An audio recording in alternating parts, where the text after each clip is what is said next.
Bismillahirrahmanirrahim. Assalamualaikum warahmatullahi wabarakatuh. Lee Jenkins di dalam buku Permission to Forget ada menimbulkan satu persoalan berkenaan dengan amalan pendidikan yang berlaku di Amerika Syarikat.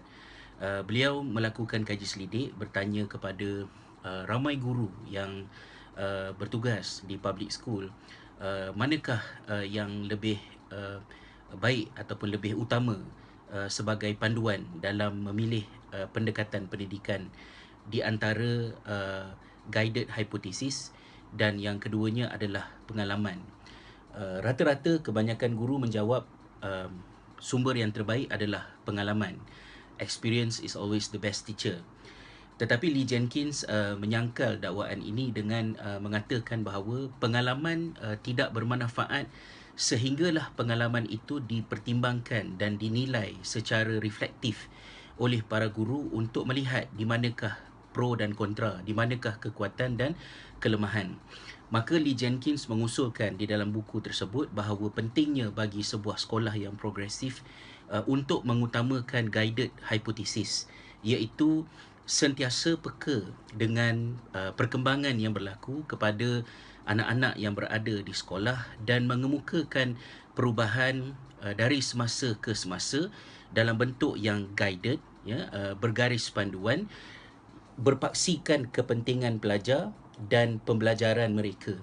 Inilah di antara perkara yang mungkin boleh disalah tanggap oleh sebahagian daripada anggota masyarakat apabila melihat perubahan demi perubahan yang berlaku di sesebuah sekolah itu adalah merupakan kelemahan, sedangkan perubahan itu adalah merupakan sebahagian daripada aspek progresifnya sekolah tersebut kerana mengekalkan sesuatu yang tidak pernah berubah, yang mungkin kita sebagai ibu bapa terlepas pandang, iaitulah berkenaan dengan kepentingan pelajar.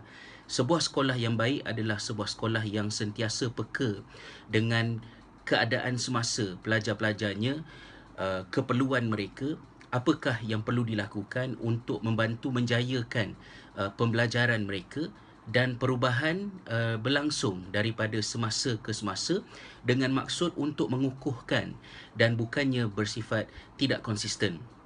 Adalah merugikan untuk kita mengutamakan aspek konsistensi yang berbentuk superficial, bahawa lebih baik tidak berubah kerana yang tidak berubah itu adalah lebih konsisten berbanding dengan berubah daripada semasa ke semasa untuk mengakomodate ataupun untuk meraihkan kepelbagaian, perubahan dan keperluan pelajar yang berkembang daripada semasa ke semasa.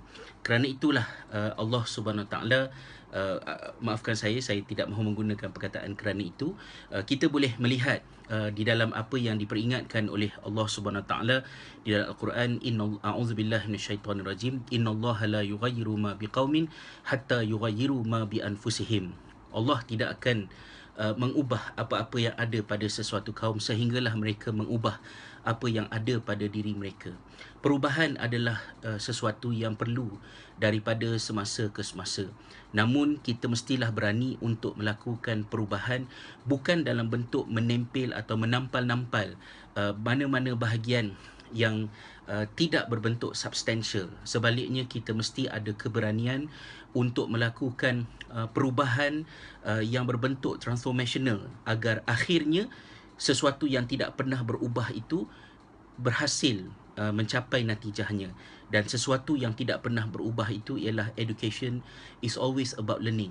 Pendidikan adalah sentiasa berkenaan dengan pembelajaran anak-anak.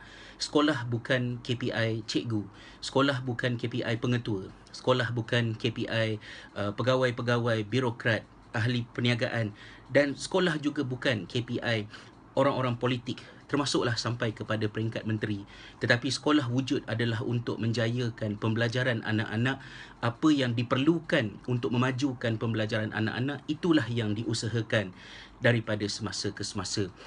Marilah sama-sama kita memberikan sokongan kepada perubahan dari semasa ke semasa yang dilakukan oleh pihak sekolah dengan syarat perubahan itu adalah merupakan perubahan yang guided, yang berasaskan kepada kajian, yang berasaskan kepada maklum balas, yang berasaskan kepada hipotesis. Dan saya memperkatakannya pada peringkat sekolah dan bukannya di peringkat sistem pendidikan, kerana sekiranya perubahan itu sentiasa berlaku daripada semasa ke semasa di peringkat mass, maknanya di peringkat uh, seluruh negara, maka itu memang mendatangkan masalah, kerana apabila pihak atasan melihat ada sesuatu perubahan yang perlu berlaku, maka diarahkan untuk perubahan itu berlaku secara keseluruhannya. Sedangkan sebuah sekolah yang berada di Bangi, sebuah sekolah yang berada di Subang, sebuah sekolah yang berada di Tanjung Karang, di Sungai Besar, sebuah sekolah yang berada di Perlis, sekolah yang berada di Sabah, yang berada di Sarawak, berbeza dari segi prioriti, keutamaan, keperluan, kepentingan yang sewajarnya perlu diberikan lebih kepercayaan dan autonomi kepada pihak pengetua dan guru-guru di sekolah berkenaan untuk menentukan apakah yang terbaik untuk pelajar-pelajar di sekolah mereka. Wallahu alam. Assalamualaikum warahmatullahi wabarakatuh.